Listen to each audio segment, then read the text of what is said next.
डर की दास्तान।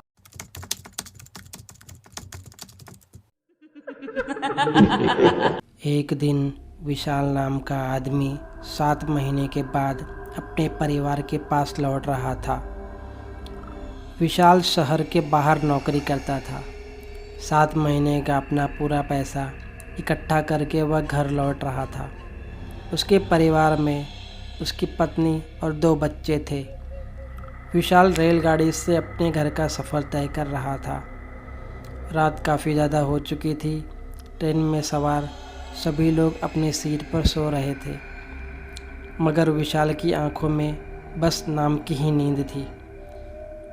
इसका सबसे बड़ा कारण उसके घर जाने की खुशी थी।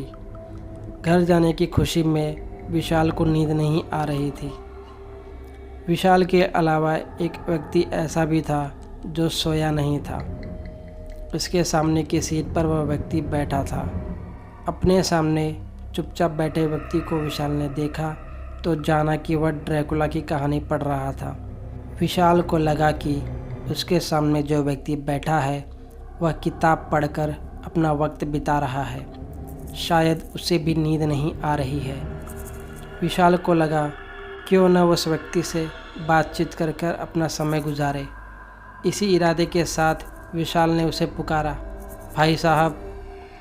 किताब पढ़ रहे व्यक्ति ने उसकी आवाज़ को अनसुना कर कर कोई ध्यान नहीं दिया।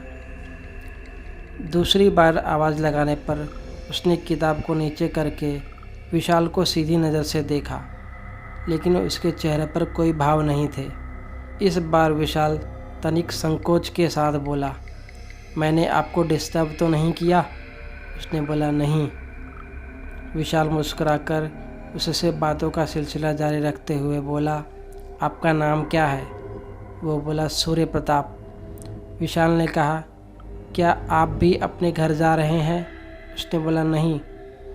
तो फिर आप अपने घर से कहीं और जा रहे हैं? विशाल ने मुस्कुराते हुए उससे पूछा। प्रताप ने इस नज़र से देखा मानो वो कुछ कहना चाहता हो। विशाल फिर बोला, मैं आज 7 महीने के बाद अपने घर वापस लौट रहा हूँ। अपने परिवार से मिलने की खुशी में मुझे नींद नहीं आ रही है, इसलिए मैंने सोचा थोड़ा आपसे बात ही कर लूँ। प्रताप कुछ न बोला, लेकिन वह उसकी बात पर सिर को हिलाता है मानो वह उसकी बात पर सहमति जता रहा हो। प्रताप के हाव भाव से साफ जाहिर था कि वह बात करने की मूड में बिल्कुल नहीं था। वह लगातार जता रहा था कि जैसे उसे इस समय बात करना बिल्कुल अच्छा नहीं लग रहा हो। मगर आज तो जैसे विशाल चुप रहने की मूड में बिल्कुल नहीं था। वह बातों को बढ़ावा देते हुए बोला, भाई साहब, क्या आप भूत प्रेतों पर विश्वास करते हैं? प्रताप ने हाँ बोला। मगर कैसे? विशाल पूछता है। क्या आपने कभी किसी भूत या प्रेत को अपनी आंखों से देखा है? उसके इस सवाल पर प्रताप उसको ध्यान से देखता है मानो कुछ कहना चाहता हो, मगर ऐसा बिल्कुल नहीं हुआ। कुछ कहने के स्थान पर प्रताप ने किताब अपने चेहरे के सामने की और उसे पढ़ने लगा। विशाल ऐसा देख उलझ गया कि उसकी समझ में नहीं आया कि प्रताप ने उसकी बात का कोई जवाब नहीं देकर अपना चेहरा किताब से क्यों छुपा लिया। इस बार विशाल ने भरपूर संकोच भरे स्वर में कहा, आपने मेरी बात का कोई जवाब नहीं दिया भाई साहब। जवाब के रूप में प्रताप ने अपने चेहरे के आगे की किताब हटाई तो उसका बहुत ही भयंकर चेहरा विशाल के सामने आ गया। प्रताप का चेहरा इतना डरावना हो चला था कि यदि कोई मानो उस चेहरे को देख ले अपने प्राण ही गंवा बैठे। उसका चेहरा पूरी तरह जला था। उसकी एक आंख निकलकर उसके गाल तक आ गई थी और उसकी नाक की हड्डी दिख रही थी जैसे कि किसी खोपड़ी की दिखती हो। उसका डरावना चेहरा देखते ही विशाल की आंखों में मानो दुनिया भर का खौफ सिमट गया। उसके चेहरे पर हवाइयाँ उड़ने लगी थी। विशाल जान गया था कि उसके सामने जो मौजूद प्रताप वह कोई मनुष्य नहीं है बल्कि एक भूत है। विशाल बेबस रहकर अपने स्थान पर सिवाय बैठे रहने के कुछ न कर सका। उसके सामने बैठा डरावना चेहरे पर लंबे लंबे दांत वाला भूत ठहाके मारकर बोला, अब तुम्हें विश्वास हो चला होगा कि आज के समय में भी भूत प्रेत जैसी चीज़ें मौजूद हैं। क्या तुम सचमुच भूत हो? विशाल ने डरते हुए पूछा। अभी भी तुझे यकीन नहीं आया मूर्ख? कोई बात नहीं, जब मैं तेरा खून पीऊँगा तब तुझे यकीन आ जाएगा। नहीं नहीं, मुझे मत मारो।